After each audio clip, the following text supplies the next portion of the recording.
જાણીતા ગાયક કલાકાર વિજય સુવાળાની દાદાગીરી જુઓ। ગાયક કલાકાર વિજય સુવાળા વિરુદ્ધ ફરિયાદ નોંધાઈ। વિજય સુવાળાએ કરેલા હુમલાના સીસીટીવી આવ્યા સામે। સુવાળા સહિત 30 ટોળા સામે ફરિયાદ નોંધાઈ। આ ઘટના થયા પછી અમે લોકો ઘરે હતા અને 11:30 આસપાસ આ 40 ગાડીઓ 30 ગાડીઓ અને 10 બાઇકો રિક્ષા સાથે લાકડી ધારિયા તલવાર સાથે આ લોકો બધા જ લોકો દારૂના નશામાં મારી ઓફિસ જે ઘરથી વોકિંગ ડિસ્ટન્સમાં છે ત્યાં પહોંચી ગયેલ હતા।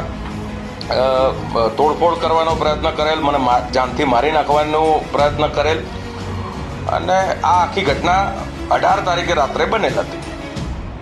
સમગ્ર વિવાદ શું હતો? અચાનક 18 તારીખે એવું તો શું બન્યું? આજથી 4 વર્ષ પહેલા એમના ઘર તરફથી કોઈનો મારામાં મેસેજ આવ્યો। મેં સામાજિક 4 આગેવાનોને બોલાવી અને જાણ કરેલ કે ભાઈ આ વ્યક્તિનો મેસેજ આ પ્રકારે આવેલ છે।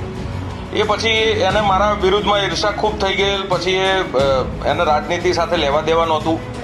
ભૂતકાળમાં મેં એને ખૂબ સહયોગ કરેલો છે, સપોર્ટ કરેલો છે અને એના પ્રોગ્રેસ માટે પણ મેં ખૂબ સહયોગ કરેલ છે।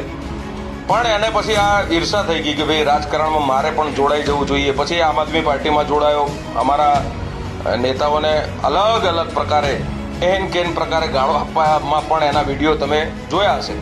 એ પછી એ સેટિંગ કરી અને ભાજપમાં આવવાનો એને પ્રયત્ન કરેલ। પછી ભારતીય જનતા પાર્ટીમાં આવી ગયેલ। પછી એનો એવો વિશ્વાસ એના મગજમાં એવું રહેતું કે ભાઈ આ વ્યક્તિ ભાજપમાં ના હોવો જોઈએ। એટલે મને અલગ અલગ પ્રકારે ભાજપમાંથી નીકળી જવા માટે દબાણો કરતો અને આ ધમકીઓ આપવાનો પ્રયત્ન એને કરેલ। એના મગજમાં એવું રહેતું કે ભાઈ આ વ્યક્તિ ભાજપમાં ના હોવો જોઈએ। એટલે મને અલગ અલગ પ્રકારે ભાજપમાંથી નીકળી જવા માટે દબાણો કરતો અને આ ધમકીઓ આપવાનો પ્રયત્ન એને કરેલ।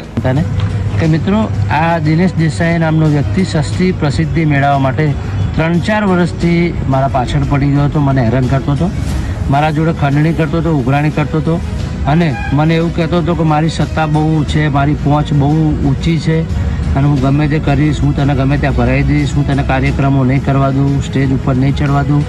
આ બધું એનું કરવા પાછળનું માત્ર એક જ કારણ છે કે અમારી સમાજની દીકરીઓને એ અવારનવાર હેરાન કરતો હતો, જેની ફરિયાદો 5 થી 6 મારા જોડે આવી, જે વિશે અમે સામાજિક કાર્યકરો એના ત્યાં પોલીસ સ્ટેશનની અંદર ફરિયાદ દાખલ કરવામાં આવે છે। જે ફરિયાદની અંદર તેઓએ જણાવેલ છે કે વિજય સુવાળા અને તેના ભાઈ દ્વારા દિનેશ રબારી ફરિયાદીને ફોન ઉપર ધમકી જાનથી મારી નાખવાની ધમકી આપવામાં આવેલ છે અને જ્યારે તેઓ પોતાના ઘરે હતા ત્યારે દિનેશ રબારી ઓફિસની અંદર ઓફિસના રોડ ઉપર વિજય સુવાળા અને તેના જોડે અન્ય ઇસમો દ્વારા 15-20 ગાડીમાં આવી અને ત્યાં પોતે જાહેરની અંદર રોકા અને 5 લાખ લઈ અને ઉતરે અને ત્યાં શક્તિ પ્રદર્શન જેવું કરેલ હતું।